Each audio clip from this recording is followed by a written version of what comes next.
Yeah, so you disagree with the "Is Bitcoin Untethered" article. Yeah, completely. Yeah, and I wrote a critique of that. I think the So analysis what of part of liquid. the regression analysis did you disagree with? First of all, like I have masters in like econometrics, right? Anybody can do a regression. It doesn't prove anything, right? Any asshole can do a regression. The part of the whole premise I disagree with, the fact that it's unbacked. In fact, we know that there's collateral backing it. That was the original Tether truth or argument, was that there's literally nothing behind it. We know that's false. No, but they Um, were found to, have 850 missing at one point.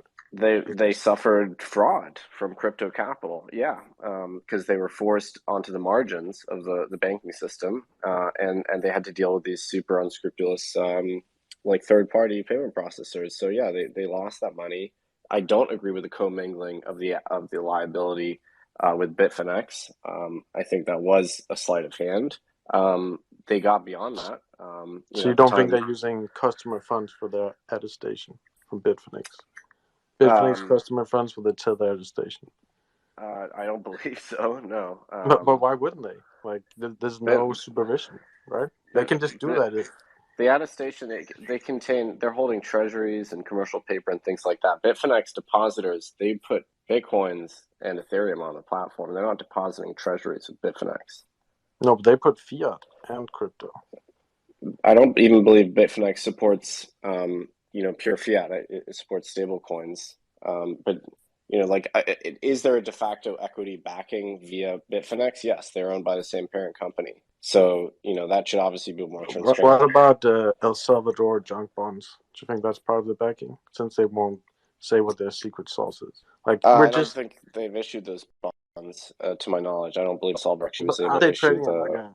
You know that, George. Aren't they trading at a pretty hefty discount, El Salvadoran bonds? Not the Bitcoin bonds, just their regular bonds.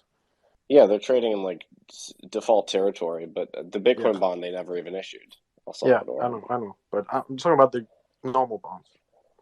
Are you saying that there's? Are you saying that like there's Salvadoran bonds which you think are backing Tether? Yeah. I mean, that's at least a hypothesis. That's the first time I'm encountering that theory, I must say. But like, Yeah. if I could just respond to the general like argument, it relies on like this flawed analysis of liquidity, which thinks that like Bitcoin only trades against Tether using pretty bad data sources. And like I founded a data company, and we actually look at all this. Metrics. It's the largest institutional data company in the crypto space. So I can tell you when people look at that, like I think it's CoinLib liquidity, those flow charts showing that Tether is sort of like the bulk of the liquidity into Bitcoin. That's not like a correct analysis, right? Those are like offshore exchanges that exaggerate their liquidity profile, and it makes Tether look really, really disproportionate in terms of Bitcoin's liquidity. But there's obviously tons of fiat liquidity for Bitcoin directly. So that's sort But of like my but you main realize that response. the DOJ opened an investigation into Tether December 2018, and they hired the dude who did that Bitcoin is Untethered as a consultant. It's his consultant company that they Oh hired. yeah, I think that So he's, I particular mean, line of he's attack was profitable for him. Like I'm not. I think congrats to the guy. Like he wrote a great popular Medium article, and then he managed to get himself hired by the government. So like hats off to him.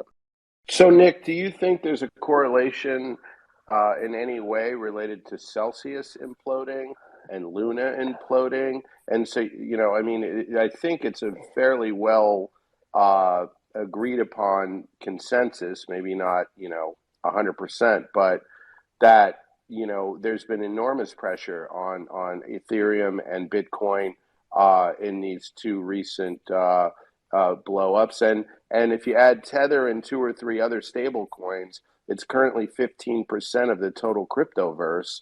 Why wouldn't anybody expect those stable coins, if any of what we're talking about here is true about how they've levered up, their so-called assets?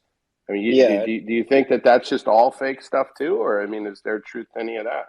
so definitely Celsius and Terra affected Bitcoin and Ethereum 100%. Celsius had a $12 billion portfolio of various assets, including lots and lots of Bitcoin. You can see it on chain, and they're currently unwinding it, and they'll be forced to unwind it probably in some sort of orderly receivership or administration. So yeah, 100% that affected Bitcoin. I think it would be a category mistake to consider Terra as analogous to Tether. And I was joking about this because I saw funds shorting Tether a while back, and I would say things like, no, you should be shorting Terra, right? Yeah, And that's two different things. Yeah, yeah, I so, agree. it's different system entirely. Like Terra was built on like horrible sort of like ignorance of like how currency pegs work, and that was a very foreseeable collapse. And myself and many others in the crypto space warned about it, and we saw it coming, right? Like, and I'm on record there, and I wrote a little retrospective about it too.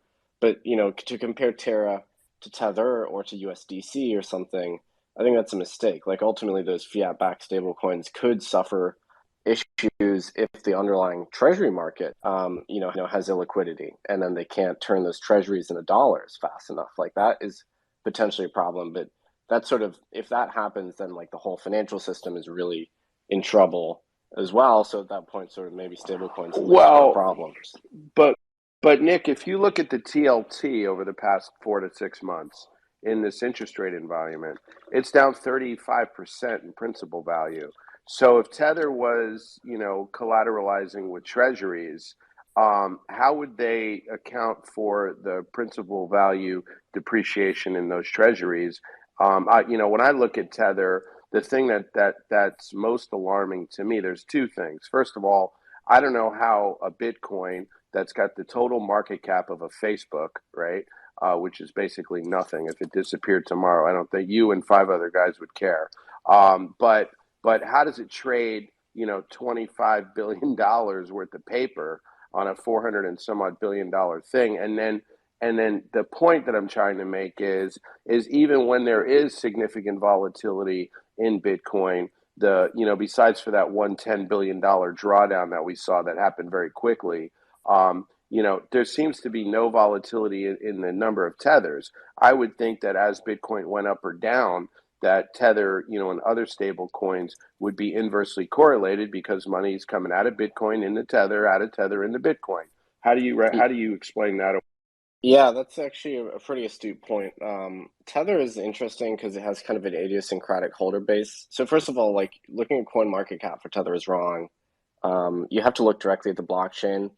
Tether holds a lot of funds in its treasury account, so it looks like there's not redemptions happening, but because they have like a treasury account, and then they have like the actual number of tethers, and that fluctuates dramatically. So not to self shill, but Coinmetrics has like real time tether supply information. So there definitely are outflows, and there have been outflows. But yeah, you're right. Like tether is weirdly sticky. Like people are unwilling to redeem their tethers for dollars. And my explanation for that would be that tether holders are people that maybe don't have great access to the financial system for whatever reason. We know that there's a lot of Chinese or East Asian holders. If you just look at the timing patterns, you look at the time of day when people spend Tether, it's Asian business hours. These aren't really Americans that are using Tether. So it's basically ex-US entities that want access to like the dollar system, but they don't want or they can't have access to the dollar system directly. And so to them, like you probably wouldn't want to go back from stable coins into dollars. Whereas if you compare with USDC, like you see huge redemptions all the time. USDC has much more churn, relative to Tether. So that would be kind of my explanation for it's the sort of shocking lack of redemptions that you see But generally. they only have like 10 customers who can redeem, and they don't really have a game theory advantage in redeeming. I don't know if you read the Protus article. They Cumberland, Alameda, Binance, a few others, a few Chinese exchanges. So they only do B2B Tether. And if you hold Tether on an exchange, you're the end user. I So I personally know a lot of people that would. I've never used Tether. I don't touch it. When I use stablecoins, I use USDC, right, which I think is more credible. But Tether, I know tons of people in the crypto space that routinely redeem and create. You only need $100,000 worth. It's definitely possible. It happens. Lots of people would go on record saying that they do it. It wouldn't make sense for them to process redemptions for like small retail holders because you're sending bank wires and things like that. But I can assure you, redemptions definitely happen.